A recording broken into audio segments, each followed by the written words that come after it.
So this is where they interrogated. Yeah. And there was an explosion. He died in Ralston Hospital with head injuries. Is it not normally open? No, it's not normally open.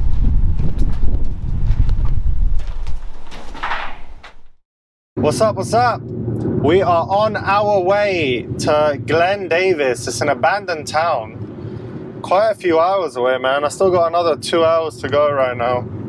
2 hours, 4 minutes. 137 kilometers. This used to be a mining town, but now it's abandoned. So we've got a private tour sorted out with a tour guide. Let's go check it out. It is a beautiful day. For now, still a bit of a drive.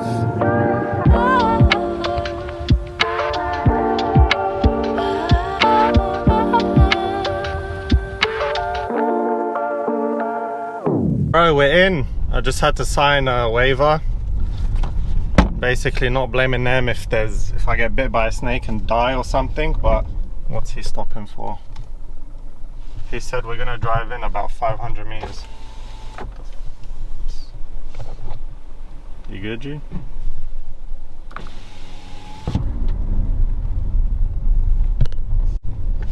Bro, slow down, don't leave me here.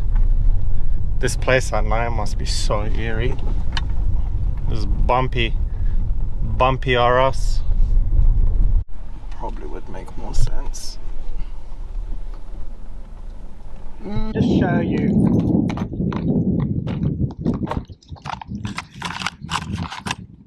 So that is a bit of unprocessed shale. Oh, okay. So it's just layered, compressed into shale.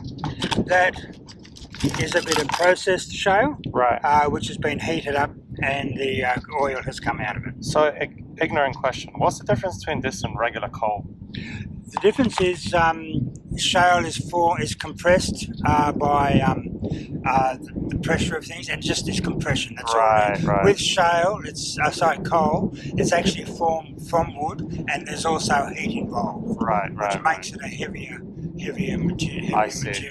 Looks very much the same. I was gonna say it looks used very to throw much the those same on a barbecue. because it is. Again, it's a sort of compressed. Right. But there's also a bit of heat, etc. involved with it as well. I see. I think he must have got away sometime. Right. I hope, but yeah. So this was just here. Just here. Yes. Right. I see. And I was a gatekeeper. Yes, and he just stayed there 7 days a week. I assume. I would think they'd let him off, surely. Even then, they didn't. He had to make sure the pub was good. Although it was tough times in the pressure. The building there with the tank on it. Oh, and it was the fire station. Oh, that was the fire station. So where it's been bricked up the windows. Yeah. That's where the fire engine went in, and the other one, the smaller one, is where the people went in. I see. The government sold it, used this as a trout farm. Don't know how true that is, but that's what I've been told. Let's just assume it's true because it's funny. Stuck in time, huh? Yes.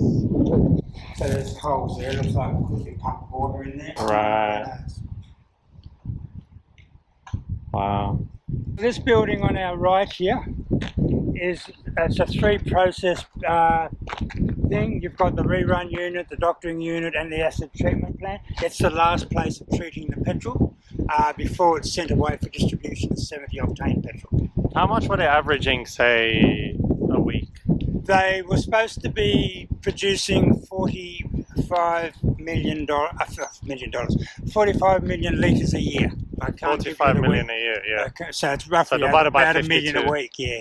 Something like that. It's a lot. It is a lot. These two brothers, George and Chris Davis, yeah, they owned the Davis Gelatin Group, and the reason why they were looking for them was because they had successfully set up a shipbuilding industry on Cockatoo Island and made it I was just there yesterday. Oh, were you? Literally yesterday, yeah. I was doing a prison tour and I spent the night, not last night, the night before. I was just there. Oh, wow. Yeah. So that's just why they wanted them, because they had a lease there and they set up.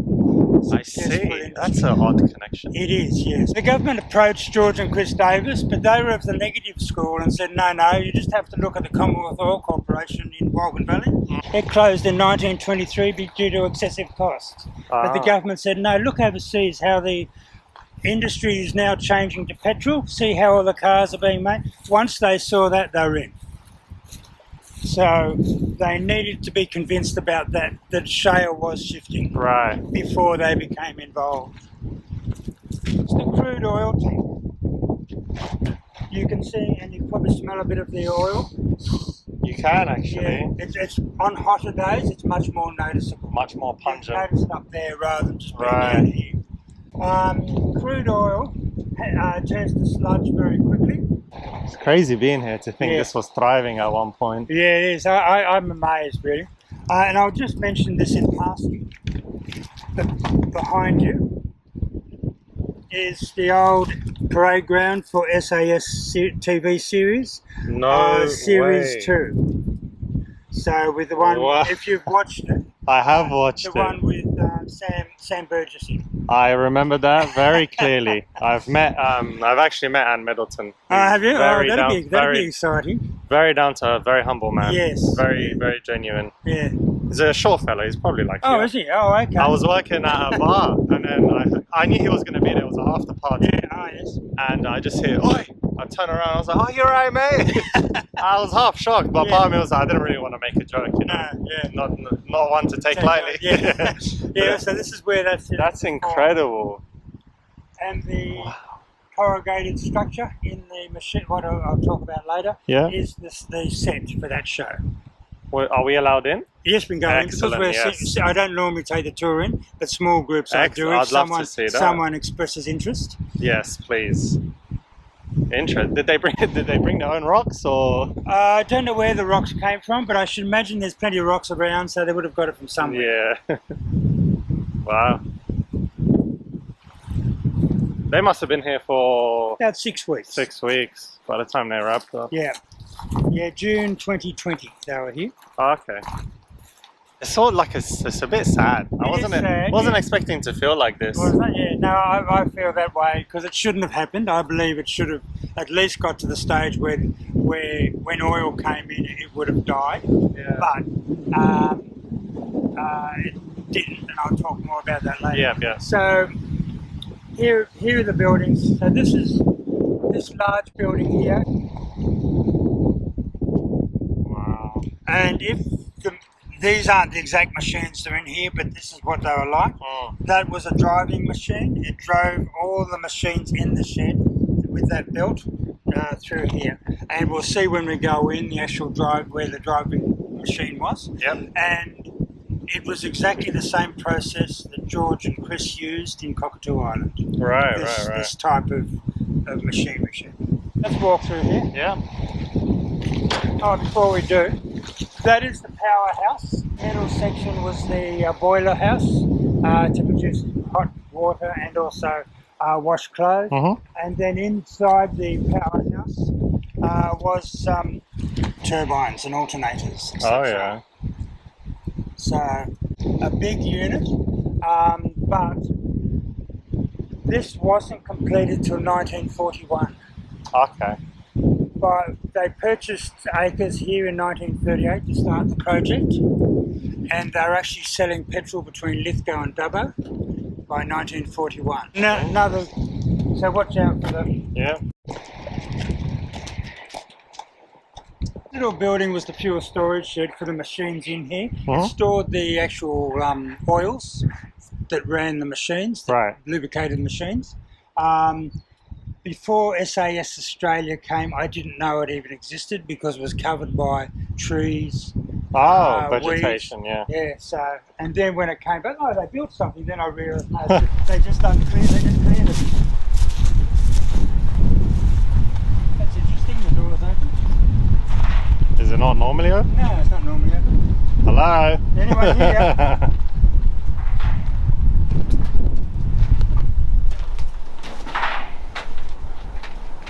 That's no further. So you can see the soundproofing that they've got. Oh yeah. They put it on the roof. They filled in the windows. So this is where they Interrogated. Yeah. So I don't know if SAS. you remember the scenes. They were sitting at a table. Yeah, The table was here. yeah. And Middleton and his henchmen were this side. The actual Recruits. celebrities were where you or on your side. Yeah. They put in this dividing wall, It had a one-way mirror in it, and the camera and recording equipment were on the other side. We're all in there. So, Wow. but as I said, I've never been in here until after they left because I didn't even know it existed. And But this is all the oils were on that ledge, and they just decanted it into a container, took it to their machines, and that's how they got the oils to their machines. We have people who do stay here unofficially. Oh, really? Yeah. That's why those have been pulled down. I see. And they were the ones who pushed out the one-way mirror that's lying cracked there. Oh, yes. It was here the first week after they left, was when I did the tour. I saw this. Oh, what's this? And one-way mirror. So some like, I don't know what you call them, squatters? Yeah, They squatters. just, Yeah, without permission? Yeah, without permission. How did they even get here?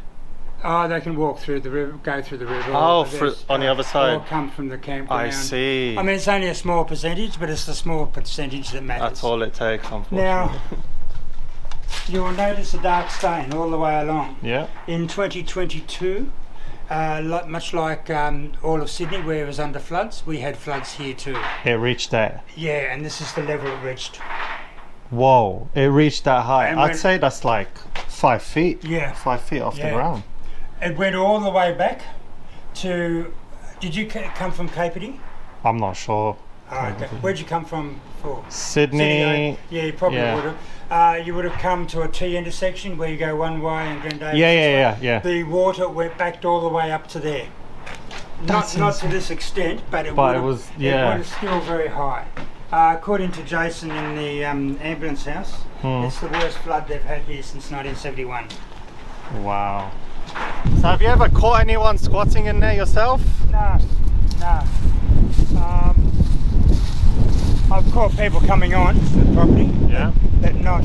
I think they generally only camp overnight. Right. And then they go on in the morning. And what was that interaction like when people came here? They generally hightail it very quickly because there's a fence up there, so they know that it's private property. Yeah.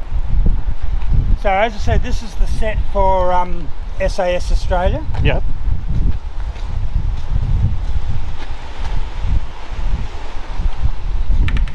Thank you. This was the dormitory where the celebrities slept.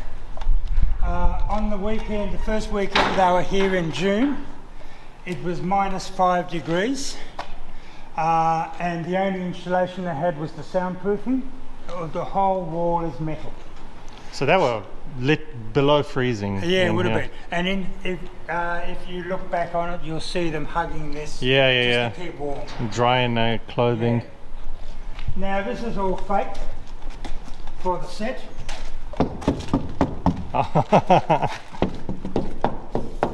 So it's all put in for the filming. So they went to a lot of effort to make the set. Interesting. So this was the dining room where they ate. I haven't seen any footage of them taking pictures in here for the show. Yeah. But I'm sure they did because you got the camera portals and you got that fake wall as well. So none of this was here before the show? None of this whole, what it looked like was this. Just basically an empty shell. Oh. That's what it looked like before they put in the set. I see. So that bit up there is that bit there. Oh, they've done a great job, I'll tell you that. Yeah, they did. They've done quite a good job. I couldn't find any mention of it online when I was looking at the tour. It didn't mention anything about SAS being filmed here. I always mention in my tours because it's part of the history now. It is. It's a great part. I did mention to some guy on Facebook, he bagged me out. He said if I spent less time talking about SAS Australia, I might have covered more of the history, but that's not the way I work. I'm even, not to say even more fascinated, but I'm more, that's very interesting. They put up those gates. Unfortunately, the wind has taken a toll of this one. But if you remember back to when they're taken to the interrogation room, they're hooded. They were taken through this gate around that way. Right, so they're shouted at through here, brought here, hooded, and then taken out there around the back. This was their fireplace. This was their recreation area, washing area. Yeah. And that wooden stuff was their toilets, etc. I see. wash basins and all that. So Ant Middleton and and his yeah. cronies Yes. slept in here. They had one heater here, and they slept, I'd say, what's that, like 30 meters away, yeah? So pretty close. Yeah. I assume they were listening to them bickering. Yes. Probably like, oh, that ant, Yeah. I can't stand him. Yeah. Can't stand him. Someone has one. I don't think they slept here all the time. I think they only slept here when they had something on the show. Diana Pittman was the medical officer, and this was her office on the side here. And this has got a floor as well, so obviously to keep it a little bit warmer, because it was a medical office. Oh. And the reason I know it was a medical office because the first week I did the tour, there was a picture of the human torso and all its muscles and all that sort of thing. And there was also a breathing apparatus next to it. So I put two and two together and figured this was the... Looks like we've had a wombat inside. Oh! Like, I was going to say, how did a dog get in here? Yeah. No, it'd be a wombat. A wombat. Good job. I thought this was part of the original... No, we need to look old. Because this is brand new corrugated iron. It's made to look old. Probably it was in a warehouse up until that point. It could have, yeah. Polished. Yeah. So that's the machinery shed and the SAS site. When you go back out of town, you might have seen it on the way, and there's a sign that said Kurungruba Campground. I did see that. Yeah. Just follow that road around about 1.5 kilometres. It is a dirt road, but the national parks keep it relatively good. In 1938 they purchased the 120 acres on the flat, took out 60 acres on mining lease, and they put a heap of money. So they put the whole project to start off funding was worth around about $250 million in today's currency. Today, wow. But it totaled about 900,000 pounds. At the time. Yes. 900,000 to 250 million Yes. in less than a century. Yeah. Incredible, isn't it? Over here is all storage, water storage. Yeah. Deep holes for water, because water is a much needed commodity here in this industry. It was also a big problem here because the Capey River is unreliable for water providing water. So the first thing that the News Investigation Committee suggested was drilling a tunnel through the cliffs to the Wolgan Valley, drawing water from the Wolgan Valley to provide the water here because it had never dried up in recorded history until that year.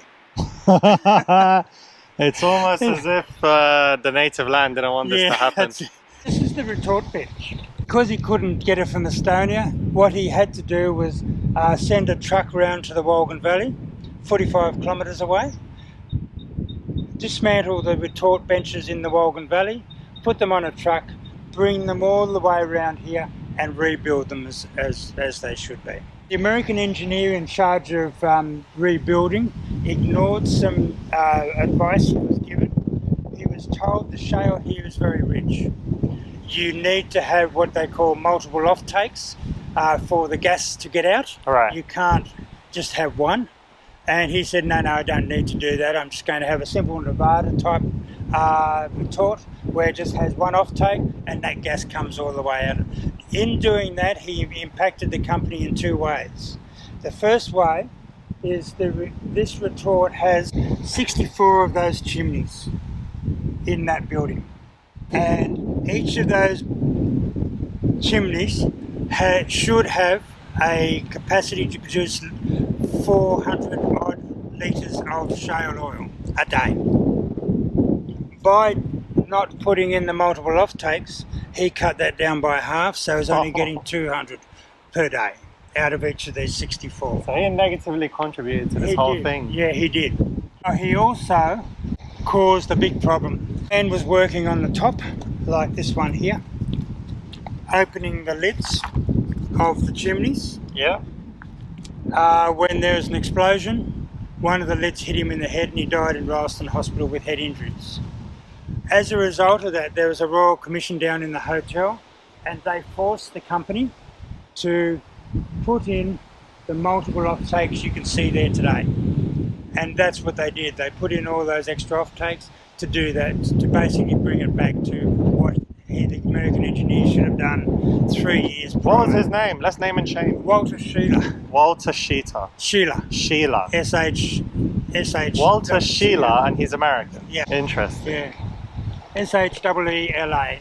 Walter, your arrogance caused the disaster, mate. Yeah, so as a result, that impacted the company because they had to close this down while they did that. Must have taken a while. I don't know how long it took, but yeah, it would have been a while. It's not a small job. No, pile of bricks used to be one of those. Oh, the whole thing. Whole thing, yeah. It's been destroyed intentionally, you can see on the concrete pillars. Yeah. And the reason it was destroyed in 1955, it was classified as being unsafe, so they demolished it. It's also been pushed out. It's a bit of rain. It is. Oh, me neither. Yeah. Me neither. It's dripping. It shouldn't be much. Are you still okay to go? Yeah, I'm still good to go. Over there we have a water tower. It's open to the sky, so the water can drop in when it's raining. Rain. Down the bottom, it goes down about 20-30 foot. You mentioned snakes. What type of venomous snakes is They there have around three, here? three types, main types here. We've got the eastern brown, which is the most aggressive. We've got the red belly black, which is not as aggressive. Then we've got the python, the Python. diamond python, which Right. is not really venomous, but it can crush you if it decides it doesn't like you. Yeah. But the wildlife carer here in the valley says there's 3 reasons why people have been bitten in the valley. The first one is they have done something stupid. They've tried to chase it and kill it. So they've antagonised it or Yeah, they threatened antagonised it and it's turned around and reacted back to them. Right. The second one is that people walk through long grass, step over logs instead of going round the logs because you don't know what's on the other side or what's in the grass. So always go around the Always log. go around logs, yeah. And the third one is people are drunk doing stupider things. So... Someone's saying, no, I'll grab it, I'm not scared. Yeah, that's it. Yeah, take my picture. Let me have a picture with it. How close can I put my face? Yeah. Maybe something like that. Yeah, so, but he says if you're basically aware of that, then they will leave you in peace and you will leave them in. Basically what's happened, they do, if you do see one lying on the ground, stamp your feet, it generally will slip it off. So, It won't attack you, right. unless you're too close and it feels like you're in its personal space. Then it feels, I've got to be the aggressor, and that's what they do. Right. They So bite. say, let's imagine this grass line Yes. here. Would you say here is about as close as you can get? Yeah, that's about it. Right. And then from here, you just stomp your feet, See what it does. see what it does. If it doesn't do anything, you either go this way or you go back. All right, there you go. But if it starts raising itself, I would take the best way, the shortest way out. Walk backwards. Yes. Walk. But if you walk slowly, generally, I've had one lying next to me just like that. I don't know if it saw me, but I saw it. Yeah. And I just thought, I'm getting out of here, and walked back and got out. It was just lying in a gutter. How long was it? Oh man. Woo! City living is for me. Yeah. Another one, I was actually, I was fixing a lock on a fence, and I was down like this, fixing it. And there's a corner of a shed there, and there's a portaloo there. And as I was fixing the lock, I saw something come out of the corner of my eye. I looked at it. It was only a small brown snake, but you're not supposed to do this, react quickly, but Instinct. Yeah. All I did was I just launched myself backwards and went out of there. But because it wasn't expecting me, it got a fright as well and went back. Right. But that was lucky. If it had seen me, maybe it would have thought, oh, There's a threat. yeah. But yeah, we both reacted and both lived to tell a story. When the war ended, the Department of Planning came to the government and said, I think we should shut the side down because it's too expensive. It's too expensive to manufacture. Right. And it hasn't lived up to what it should have. Yeah.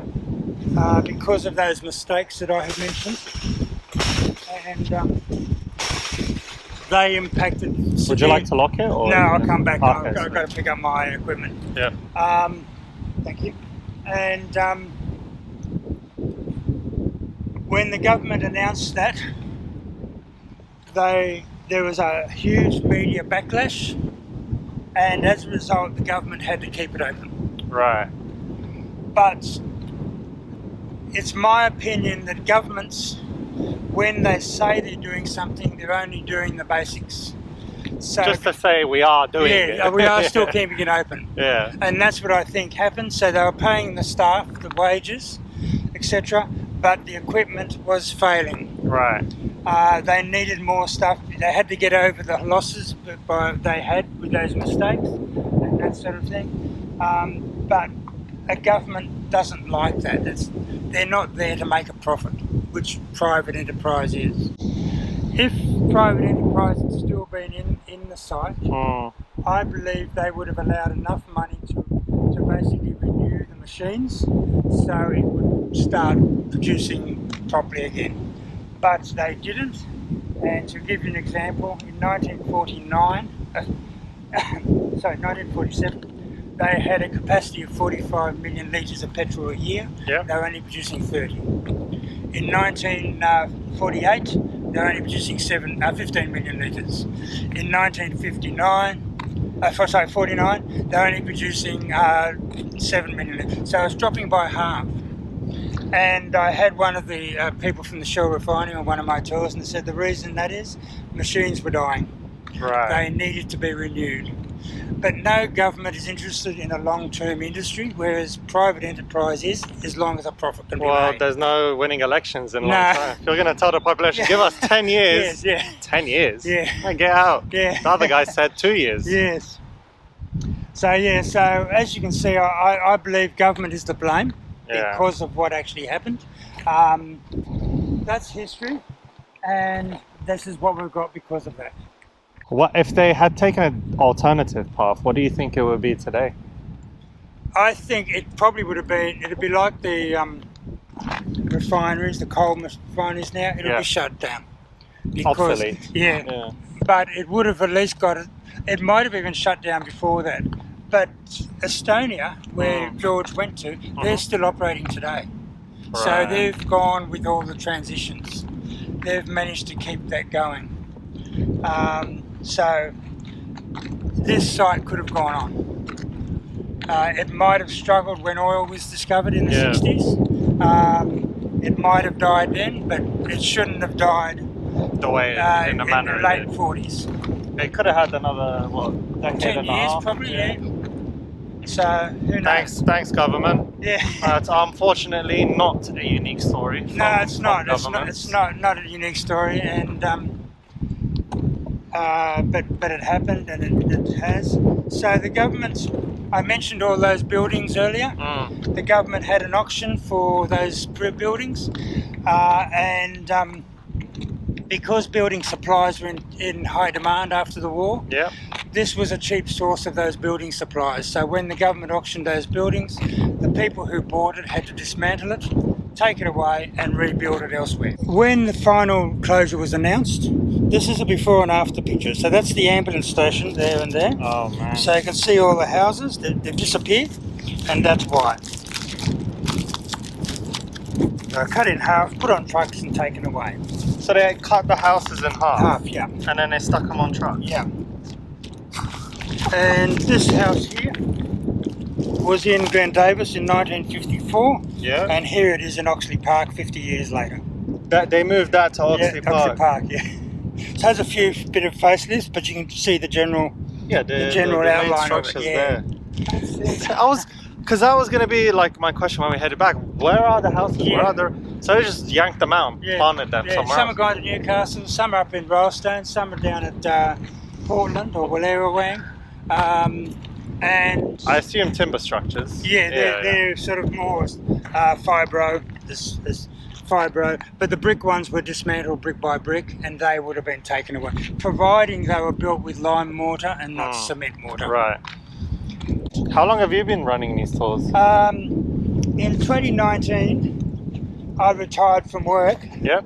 What did you but do, if you don't mind me asking? I was working for Westpac as a corporate online trainer, which was the corporate banking platform. There's nothing more opposite. Yeah, that's the next, yeah. Who'd have thought? Who'd have thought?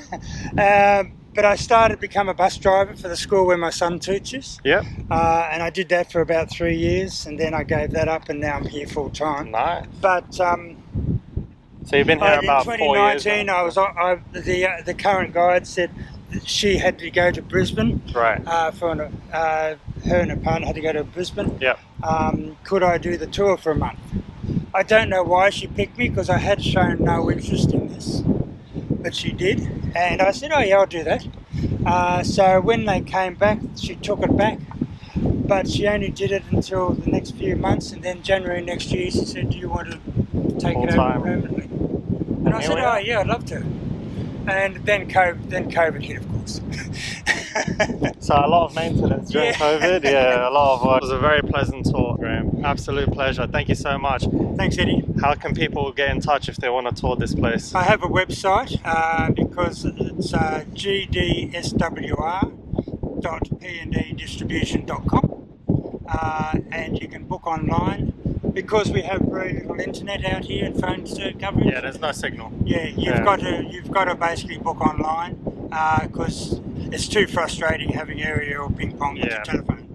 Well, we were ping ponging emails to sort this out, but we're here now. Yeah. I'll put the link for the for the website in the description. Definitely come and check it out. Very interesting. And it's all topped off by this incredible valley. Isn't it? Yeah, but it's similar to the Grand Canyon. Yeah, it is. Well, it's 1 metre wider than the Grand Canyon. Okay. So we got one back against the Americans. Yeah, but they beat us because their canyon is 1 metre deeper. Right. How long does this canyon go for? It goes for roughly around about 30, 40 kilometres. 40 kilometres. Yeah. Wow, man. And it was formed 60 million years ago. Thank you again, Graeme. Well, I'm going to head up to that lookout now. Yes. And thank you again. It's a Sunday, by the way. He gave up his Sunday very, very kindly to accommodate my request. So thank you again. I'll just follow you. Pleasure. You just follow me out, and I'll let you out. Excellent. Thank you, Graeme. Thank you so so much. Appreciate you. Graeme, you legend. How good was that? That was such a great tour. I want to see if I can get to that lookout. Go and have a look. I'll follow you, Graeme, mate. Oh god, that looks horrible. Let's watch how much Hezbollah bounces around.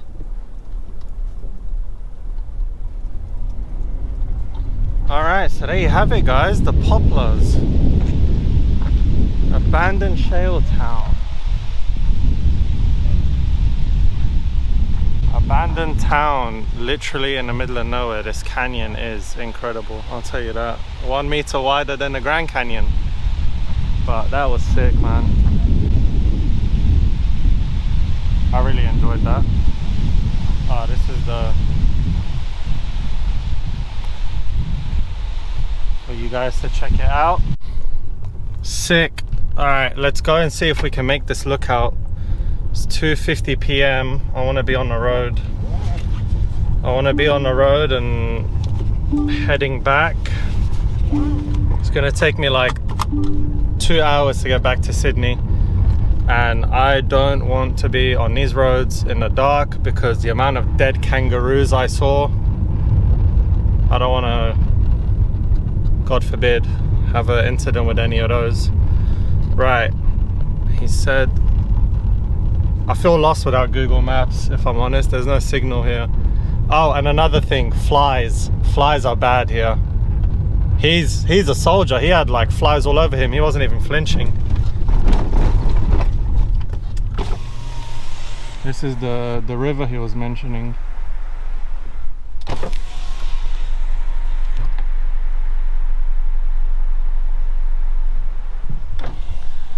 It does look unreliable. What does this say? Jam, chutney, sourdough, bread and cookies.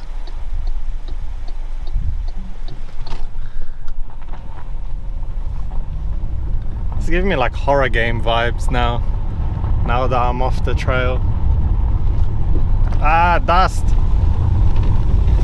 Can you tell I'm not used to the country? Amateur. Thing I'll mention now, and in case I forget, when I parked just outside to jump out and do that little clip, stopped for 2 minutes, Graeme came up to me and he said, please mention that when you come to this lookout, it's best to do it in the morning, because in the afternoon the western sun blinds your vision. And yeah, there's another dead kangaroo there. He said the western sun blinds your vision and it ruins the view of the lookout. But I'm lucky because it's cloudy and there's no sun. So if you're planning on coming to the Glen Davis lookout, do it in the morning. Be an early bird. Early bird catches the prey.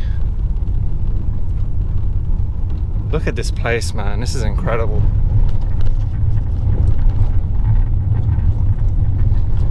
It doesn't come through on camera how majestic this place is. Obviously, I mention it in every video, but growing up in London, never see anything like this, ever. I think we're here. Yeah, this is the national park. Dog/fox poison laid in this area. Poison laid in this area. Park open.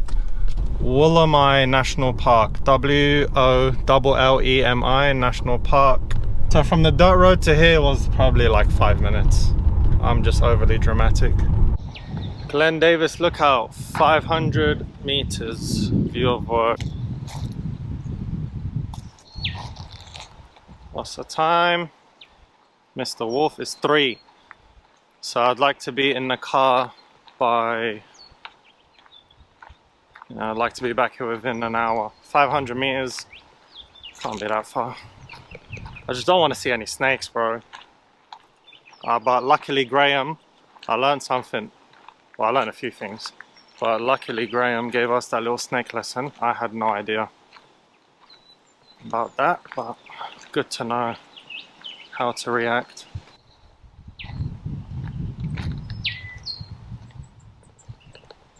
So peaceful here. So peaceful. So paranoid about snakes. Trying to take in the views, but I'm like, there's a branch. You can see it. Sounds like he's chainsawing something down there. Bro, these flies have no chill. These flies have no chill. I haven't felt this many flies since I've done my farm work for my visa, like more than 10 years ago. Bro, go away, bro. That was the worst thing about the farm, the flies. We all had to wear hats with the nets. Without that, all day, they're just touching your face. At one point in time, this was someone's entire world when they were living here. Bad, man. But it's a tale as old as time.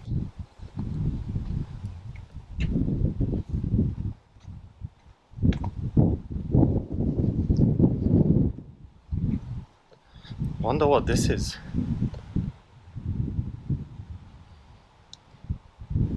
I feel like Graeme told me, but bro, flies, leave me alone. Bro. Alright, I'm just gonna have to be out one with the flies. Forget that. I'm not being out one with the flies. It's annoying. You know what's so interesting? When left to its own devices, everything that's taken from the earth goes back to the earth eventually. Look at this. Look at the way the vegetation just finds its way. And nature just grows through solid brick if given enough time. Private property past this point. And the best part of the lookout here.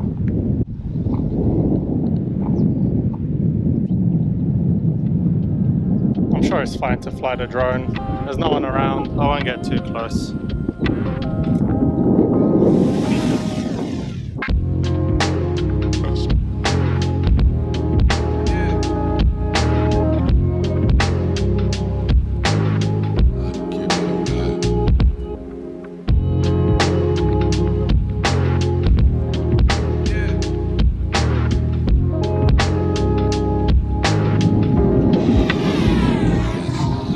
Whoops! Winds are too strong, so that's all the drone footage I got. Not to get all deep or anything, but there was so much hope here at one point. There was so much hope and promise and so much optimism and opportunity, and all of a sudden, gone. All that's left is big pile of bricks in some of the most spectacular scenery you will ever see anywhere on the planet. How good was that SAS stuff? I had no idea. I love that show. And Middleton is a good guy, bro. And weird connection between Cockatoo Island, the guys that own Cockatoo Island, and the guys that invested in here. It's so windy. I don't even know if you guys can hear me. But anyways, very, very interesting. If you're in town, definitely come check it out. It's like 2.5 hours from Sydney. But definitely worth it. Definitely worth it. The scenery is incredible, man. Incredible.